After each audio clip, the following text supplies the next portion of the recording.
రవి గారు, ఇక్కడ ఇంకొక ప్రశ్న ఏమొస్తుంది అంటే బీజేపీలో ముఖ్యంగా 2 వర్షన్స్ వినపడుతుంది. బండి సంజయ్ గారి దాడిని, శర్మ గారు నాకు తెలిసి ఇది నెక్స్ట్ మీరు కూడా ఆన్సర్ చేయాల్సి వస్తుంది. బండి సంజయ్ గారి దాడిని ఖండిస్తున్నాం, ఇలాంటివి జరగకూడదు అని చెప్తున్నారు. అదే పార్టీకి సంబంధించిన ఇంకొక ఎమ్మెల్యే రాజాసింగ్ గారు, రంగరాజన్ గారు ఒక ముస్లిం సంబంధించిన కార్యక్రమానికి వెళ్ళారు కాబట్టి ఇలాంటివన్నీ జరుగుతున్నాయి అని మాట్లాడుతున్నారు. అంటే ఇప్పుడు ఏమైందంటే గతంలో ఇప్పుడు మనం ఇక్కడ రంగరాజన్ గారి చరిత్ర తీసుకుంటే వాళ్ళు ఐటీలో చాలా పెద్ద నిపుణులు వాళ్ళు.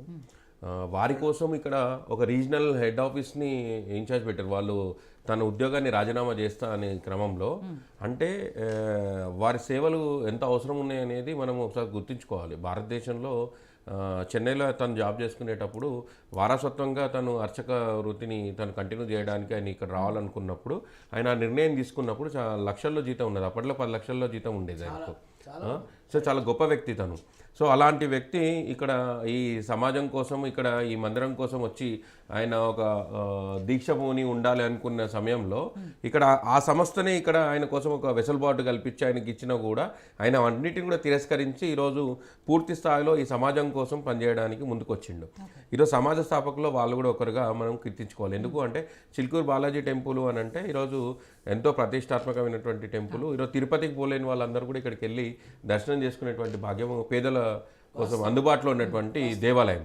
కాబట్టి మేమేమంటున్నాం అంటే ఇక్కడ రంగరాజన్ గారు చేస్తున్నటువంటి కొన్ని చర్యల వల్ల చాలామందికి ద్వేషం రావచ్చు, ఆక్రోషం కావచ్చు. ఎందుకు అంటే గతంలో దళితులకు సంబంధించినటువంటి ఒక అంశం వచ్చినప్పుడు మా మహబూబ్నగర్ జిల్లాకు సంబంధించినటువంటి దళిత స్వామి అమ్మవారి ఉపాసకుల్ని వారు తన భుజస్కంధాల మీద తీసుకొని వెళ్ళి గుళ్ళో ప్రవేశం చేసిండ్రు.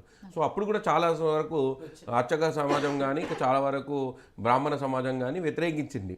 ఈరోజు అందుకే ఈ బ్రాహ్మణ సమాజం చాలా వరకు వ్యతిరేకించిండొచ్చు, ఈరోజు రాకపోవచ్చు, వస్తలేరు అని మేము అనుకుంటున్నాము.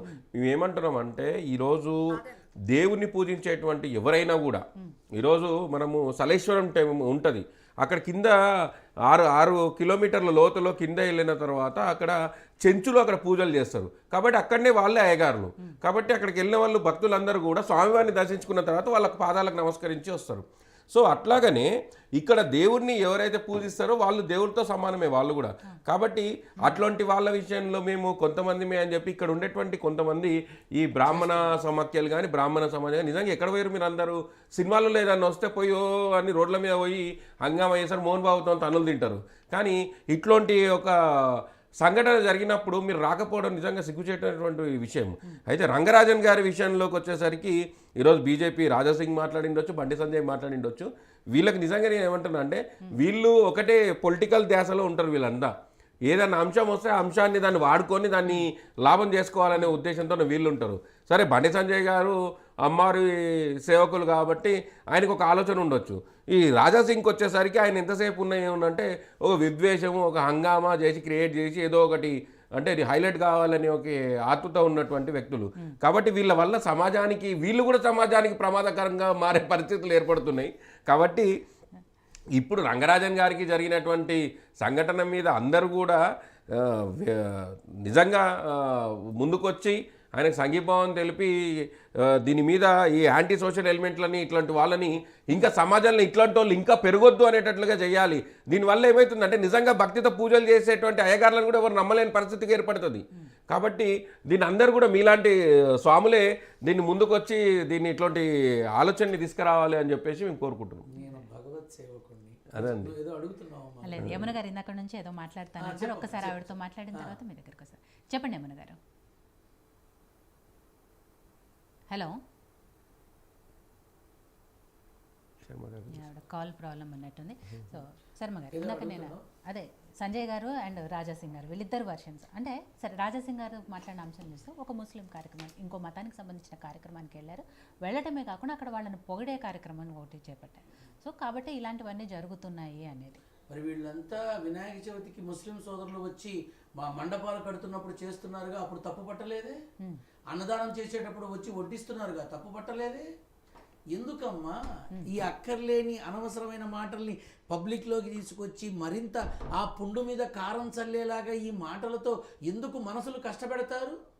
అంటే వినాయక మండపాలకు వస్తున్నారు లేకపోతే అన్నదానంలో పాల్గొంటున్నారు అంటే నాలాంటి వాళ్ళు మామూలు వాళ్ళు అంటే ఓకే.